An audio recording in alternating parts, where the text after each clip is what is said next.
Good afternoon, everyone. Well, it's new radio day for me. Well, actually, it's new SDR for me. Is that a radio? Well, it says software-defined radio. I think it's a radio. If you've seen my shorts in the last week or so, you'll have seen a couple that involved this device.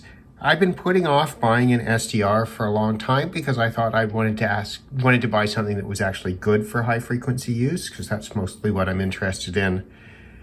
But I caved and decided to go for the cheap and cheerful route to have something to play around with.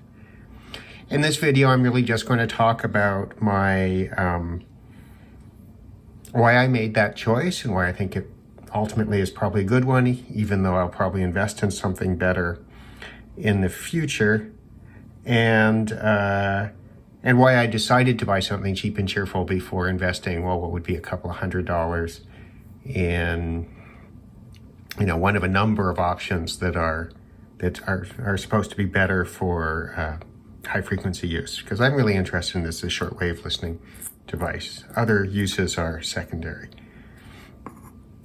So, why buy the cheap one? The answer is, I mostly use it on a Mac. And that means that the most likely software to use is Cubic SDR, which seems to be the most actively upgraded package. I do have a PC that I could run it on, but for me, I would prefer to use it, have all single machines, single sound out. There are a variety of reasons why that's more convenient. Indeed, having single sound out from the computer is one of the reasons to prefer this over a radio in some ways, is so that you could just have everything come out through a single set of speakers or headphones at your desktop. So I wanted to experiment with the software side on the Mac and the software side on the PC. I've experimented a fair bit with Cubic SDR on the Mac. It is limited in that it doesn't do as much as SDR Sharp does, for example, but it does mostly what I want, so I'm so far reasonably happy with it. So yes, it seems worthwhile for Mac users to consider spending some money on an SDR. Okay, point one, that was demonstrated. The second one was just, what about the antenna system? How was it going to work? What was I going to have to muck around with? And that was interesting, because as soon as I plugged this in, I was expecting to get FM all over the place. Oh, there is FM all over the place, but not quite in the way you'd expect. What I got was AM all over the place. Broadcast AM from here in Toronto. As I've remarked before on this channel, not only am I totally inundated with strong FM, but I also have, almost within light of sight, a couple of strong AM broadcasters as well. This is just the reality of downtown Toronto, well, West End Toronto anyway. So my solution to that was to spend a couple of dollars more and get an AM bandstop filter. And this actually mostly solved the problem.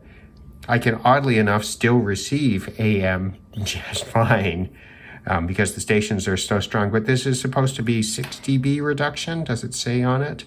It's minus 3 dB and minus 8 dB. You'll never be able to read that. But this has actually worked just fine. You can see my terrible crimping job on that. And it works. The other thing I wanted to play with was, could I simply put a splitter on my MLA 30 plus antenna, and would that be adequate? And the answer is, for the most part, yes. If you want to do hunting of very weak stuff, it's better to just have a single radio plugged in, but it's not really a problem for most, if one's evening listening, to just keep two things plugged in because it's an amplified antenna. So this answered a whole bunch of questions. I mean, okay, so this is what, $15 US, $20 Canadian, something like that. This is $30, if I remember right? So, okay, so there's a little money spent on stuff, but most of which is going to be needed. That's going to be needed with just about any SDR, I think, and it might be a helpful thing to use with other radios too. That's something to experiment with. And this is certainly pretty good. But I will say there are limitations on direct sampling mode with this. There are images all over the place. The overcomer shows up everywhere throughout the dial. It's a problem that I've never seen with other radios, whether they're analog or digital. So clearly, at least in direct sampling mode, these things are susceptible to that to a degree that I think we would find unacceptable in a in a standalone radio. In the mode it's designed for, so taking it out of direct sampling and looking at FM, I can also find lots of FM images as well. So, I don't know.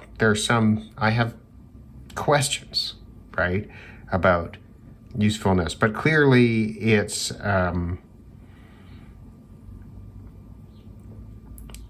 clearly in direct sampling mode, it is a useful toy, but it's not a replacement for a proper shortwave radio or a properly designed SDR. So, next steps. Well, you can get something like the Ham It Up or equivalent devices that change the frequency, move up the frequency of the high frequency band to something that this can handle. And those start at about $50 Canadian and go up to about $100 Canadian. Now, if you add that to the price of this, you're getting pretty close to buying an SDR that's designed for high frequency use. So I'll have to see where I want to go there. That's probably what I'll do next in terms of acquisition on this. Anyhow, so let's put that aside. I'm going to set up the camera and the computer. We'll have a poke around with this. It's a terrible shortwave afternoon here in Toronto, and I think worldwide. I think we're in the midst of a geomagnetic storm, and we've got some other stuff going on. There's a little bit of opening,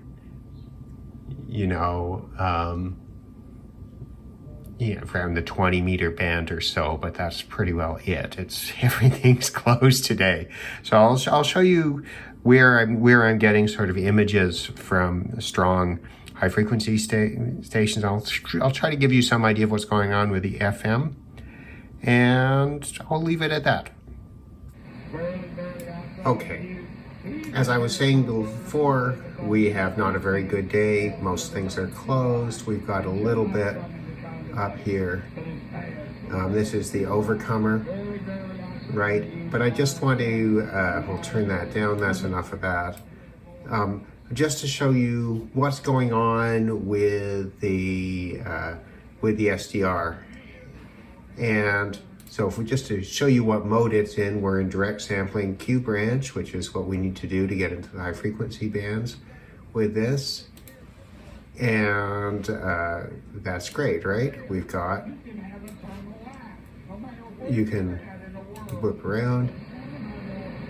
Oh, but wait a minute.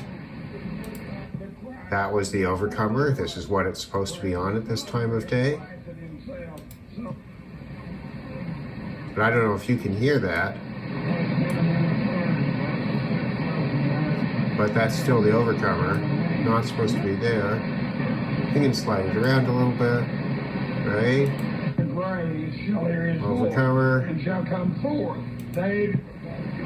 Overcomer. Overcomer. Overcomer. Right? So you get the problem. It's got images of strong signals all over the place. So if you know what you're doing, it's actually quite useful. Again, it's a terrible day, as I was saying, for shortwave, but it's got images all over the place. And if I take it out of, I can't do that here. I haven't figured out how to do this on SDR Sharp, but I can do it on the Mac. Then maybe I'll do that. Maybe I'll switch it back over to the Mac and then I'll show you what the issue is over there. We're now using the Mac. We're running Cubic SDR. This obviously doesn't do nearly as much as SDR Sharp. It's already got a more consistent interface than SDR Sharp, which is frankly horrid, although it does a lot. This has some bugs in it, but so does it. So now we're looking at FM, and I don't need to. You can see these are FM signals. If we put it in FM stereo mode, we can see it has no problem. Tune it a little better, but no problem finding stereo. And some of these you can see the digital. Let's see, you can see lots of fun stuff in these as you look at them. But there also are, and I'm not sure I can demonstrate it without actually putting some sort of FM antenna on it. Okay, I now have my FM antenna, as it were, on. Let's zip this down to, let's do it the easy way. We're now into the, and you can see that the FM signals are now extremely strong.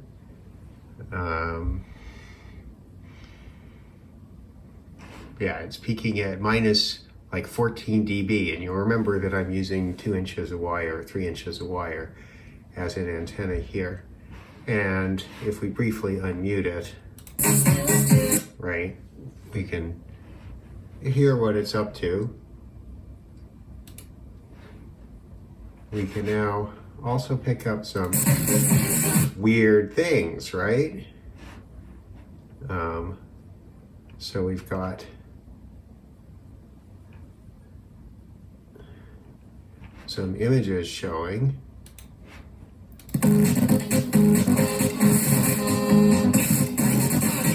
Right? So that's weird.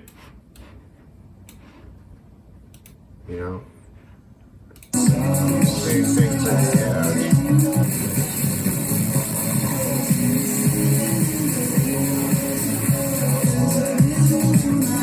Same thing if we look at the edge, which is this station 102.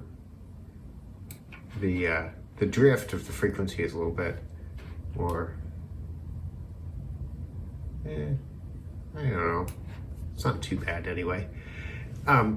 So you can see that there are a whole lot of images, and if I were to get outside the FM band, you could find them pretty well all over the place. Let me just see. Oh, let's turn automatic gain off. That will help a bit, maybe. We can turn the gain up here to a reasonable level. Anyway, so that improves things a bit, right? You can see that down here at the sides, you've got less oddity going on in the band. So there's still lots for me to learn using the SDR, and I'm still poking around with it. You'll see some videos about it as I play with it. There have only been a couple of shorts. I think my thinking is that if I want to play further, I'm going to have to get something better.